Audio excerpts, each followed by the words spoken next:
7 বছরে শূন্যপদের 1/4 নিয়োগ করতে পারল না রাজ্য সরকার।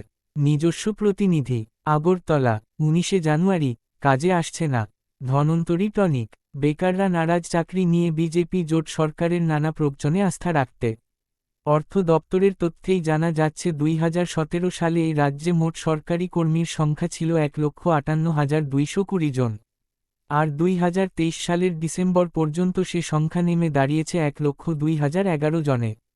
এদিকে সদ্য সমাপ্ত বিধানসভা অধিবেশনে সরকারই জানিয়েছে নিয়মিত পদে 13,654 জনকে চাকরি দেয়া হয়েছে।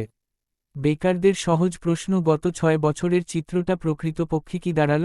এত ঢাক ঢোল পিটিয়ে 56,000 খালি পদের মধ্যেই মাত্র 1/4 পূরণ হল।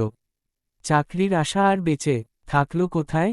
রাজ্যের অর্থমন্ত্রীর দাবি বিজেপি জোট সরকার চাকরি দিতে অপারগ। এমন ভেবে নেয়া একদম ভুল। নিয়োগ করার জন্য অর্থেরও কোন অভাবে নেই। সরকার চাইছে চাকরির ক্ষেত্রে স্বচ্ছতা বজায় থাকুক, কারও যাতে চাকরি না যায়। তাই একটু দেরি হচ্ছে কর্মী নিয়োগে। পাশাপাশি যে আরবিটি এবং টিপিএসসি বোর্ডের কাজ দীর্ঘায়িত হওয়ায় কিছুটা দেরি হচ্ছে। চাকরি নিয়ে সদর্থক সরকার, বেকারদের মনের যন্ত্রণা বেড়ে যাচ্ছে। এখানেই এতটা উদ্যমী হওয়া সত্ত্বেও সরকারের চাকরি না দিতে পারার বিষয়টি ঠিক পরিষ্কার হচ্ছে না। বেকারদের কাছে কথা ও কাজের বিস্তর ফারাক নিয়ে নানা প্রশ্ন জাগছে। 2018 সালের বিধানসভা নির্বাচনের আগে এই বিজেপি রাজ্যের বেকারদের কাছে প্রতিশ্রুতি রেখেছিল ক্ষমতা এলেই প্রথম বছর 50,000 সরকারি চাকরি পাকা। প্রথম ক্যাবিনেটের প্রথম সিদ্ধান্তই হবে এটি। বাস্তবে প্রথম 5 বছরে সরকারিভাবে কারও জানাই সম্ভব হয়নি কত সংখ্যক চাকরি হয়েছে। মুখ্যমন্ত্রী থেকে শুরু করে অন্যান্য মন্ত্রী সরকারি ও বেসরকারি অনুষ্ঠানে সরকারি চাকরি নিয়ে নানা তথ্য দিয়ে গেছেন। কারো দাবি 22,000 তো কারো দাবি ছিল 17-18,000 তো হবেই। অবশেষে সরকারি তথ্য সামনে আনা হলো। বিরোধী দল, বিভিন্ন ছাত্র যুব সংগঠনের পক্ষ থেকে বারবার এই বিষয়ে তথ্য প্রকাশ্যে আনার দাবি জানানো হলেও তা এড়িয়ে যাওয়া হয়েছে সযত্নে। প্রায় 7 বছর শাসন ক্ষমতায় কাটিয়ে দেওয়ার পর সামনে আনা হলো সরকারি তথ্য।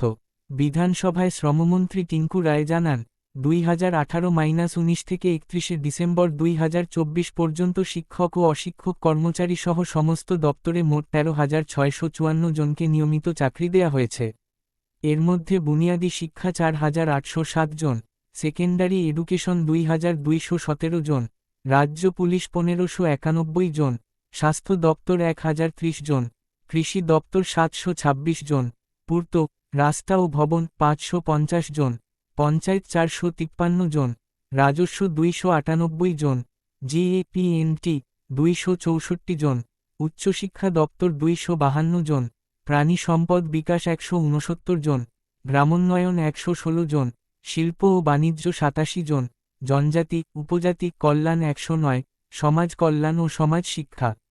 দ্বিতীয় পাতায় দেখুন, নিয়োগ করতে পারল না রাজ্য সরকার।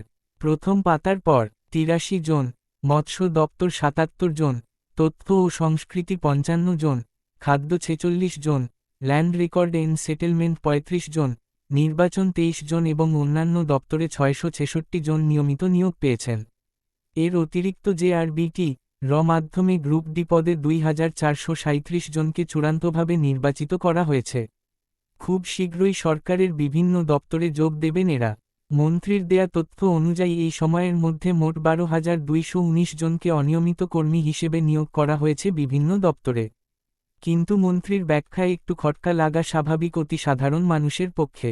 বেসরকারি প্রতিষ্ঠানের রক্ষী নিয়োগকেও সাফল্য হিসেবে দেখানো হয়েছে। সরকারের দাবি সরকারি ও বেসরকারি গার্ড মিলিয়ে 2,987 জন নিয়োগ পেয়েছে। আউটসোর্সিং ও চুক্তির ভিত্তিতে সরকারি বিভিন্ন দপ্তরে 5,771 জনকে নিয়োগের কথাও বলা হয়েছে। বাস্তবে আউটসোর্সিং ও চুক্তিতে নিয়োগ হওয়া কর্মীরাও চাকরি পাওয়ার দাবি জানাতে নারাজ। তাদের প্রত্যেকেই বলছেন, আজ আছে, কাল নাও থাকতে পারে। এই সময়ের 2018-19 থেকে 31শে ডিসেম্বর 2024 মধ্যে 1,262 জন এসপিও পদে নিয়োগ হয়েছেন সাম্মানিক ভাতার ভিত্তিতে। এছাড়া সাম্মানিক ভাতাতেই 1,039 জন অঙ্গনওয়াড়ি কর্মী এবং 1,160 জন হেল্পার নিযুক্তি পেয়েছেন। এর পাশাপাশি আগামীতে কত চাকরি হবে তারও লম্বা তথ্য দেন মন্ত্রী। রাজ্য পুলিশেই সহসা নাকি 1916 টি কনস্টেবল পদে সরাসরি নিয়োগের কাজ সম্পন্ন করা হবে। স্পেশাল এক্সিকিউটিভ পদে নিয়োগ করা হবে ৬,০৬৭ জনকে। পরিবার কল্যাণ ও রোগ প্রতিরোধক দপ্তরে ১০০ জন এমপিডব্লিউ নিয়োগে লিখিত পরীক্ষা শেষ হয়েছে। অগ্নি নির্বাপক দপ্তরে ৩২৯ জনকে নিয়োগের প্রক্রিয়া চলছে। ইত্যাদি সব মিলিয়ে ২,৬২৭টি পদ পূরণের চেষ্টা চলছে বলে জানানো হয়। অধিবেশনের সমাপ্তি দিনে সাংবাদিকদের সাথে আলোচনায় অর্থমন্ত্রী প্রণজিৎ সিংহ রায়ও চাকরি নিয়ে সরকারের উদার ভাবনার কথা তুলে ধরেন। তিনি বলেন, ২০১৮ থেকে এ পর্যন্ত প্রায় ১৪,০০০ পার্মানেন্ট চাকরি দেয়া হয়ে গেছে। আরও ১৬,০০০ চাকরি পাইপলাইনে রয়েছে, যা ইমিডিয়েট হয়ে যাবে। সরকারের যা তথ্য তাতে এর মধ্যে বিভিন্ন দপ্তরের ২০,০০০ কর্মী অবসরে গেছেন। সে জায়গায় সরকার অলরেডি এবজর্ব করছে ৩৫,০০০-এর আশপাশ। নিয়োগ বন্ধ নেই, তবে হ্যাঁ একটা জিনিস রয়েছে, তা বুঝেন সকলে। প্রসেসের কারণে মানে জেআরবিটি বোর্ড হোক কিংবা টিপিএসসি বোর্ড হোক, এখানে একটু স্পিডি ওয়ার্কটা ল্যাংদি হচ্ছে। রিক্রুটমেন্ট করার জন্য সরকারের ফাইন্যান্সের কোনো অভাব নেই। বেতন ভাতার টাকার অভাবে রিক্রুটমেন্ট করতে চাইছে না সরকার। এটা একদম ঠিক না, ওইখানে কোনো সমস্যা নেই। আসলে সরকারি পলিসিই হলো ট্রান্সপারেন্সি। আগে তো ধুমধাম চাকরি দিত। আমরা সিদ্ধান্ত নিয়েছে যদি প্রপার সিস্টেম না থাকে তাহলে একটিও চাকরি দেব না। মন্ত্রী আমরা, ৭ বছরের মন্ত্রী আমি, আজ পর্যন্ত একজনকেও পার্মানেন্ট জব ডাইরেক্টলি দিতে পারেনি। আমি কেন, রাজ্যের মাননীয় মুখ্যমন্ত্রীও দিতে পারেননি। এক্ষেত্রে স্বাভাবিক কথা, যা হওয়ার নর্মসে হবে। যার যোগ্যতা সে পাবে, কেউ আটকাতে পারবে না। আগামীতে পুলিশ, এডুকেশন, হেলথে আরও চাকরি হবে।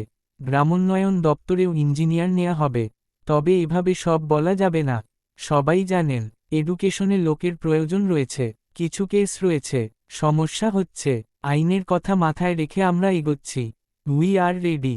তবে অভাবের সবটা ফিল আপ হবে না, কিন্তু কিছুটা হলেও শিক্ষাক্ষেত্রে আমরা সাপোর্ট দিতে পারব। আমাদের টাকা পয়সার কোনো সমস্যা নাই যে আমরা বেতন দিতে পারব না। টেকনিক্যাল ও ইন্টারনালি কিছু ব্যাপার থাকে, এখানে সব বলে দেওয়া ঠিক না। রাজ্যের বেকাররাও সরকারের ইন্টারনালি বিষয় নিয়ে মাথা ঘামাতে রাজি নন।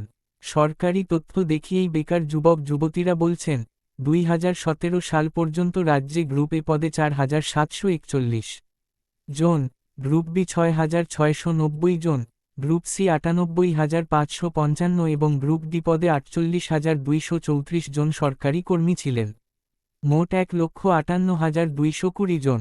আর ২০২৩-২৪ সালে এসে গ্রুপ এ পদে কর্মীর সংখ্যা দাঁড়িয়েছে ৬,০৮৯ জন, গ্রুপ বি ৪,২২৪ জন, গ্রুপ সি ৭৩,৮২২ জন এবং গ্রুপ ডি পদে ১৭,৯৫৬ জন।